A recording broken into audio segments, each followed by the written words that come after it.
আজ সকাল সকাল ঘুম থেকে উঠে গেলাম। ঘুম থেকে উঠে খেজুর গাছের নিচে গেলাম, কারণ রস কিনবো ওই জন্য।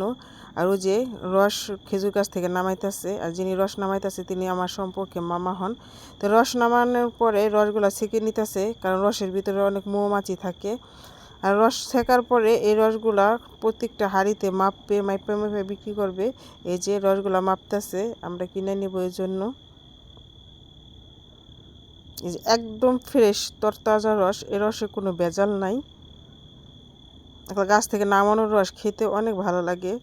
আর এই রস কিন্তু আমাদের বাড়ি রেখে বেশি দূরে না, আমাদের ঘরের সাথে, বাড়ির সাথে খেজুর গাছ।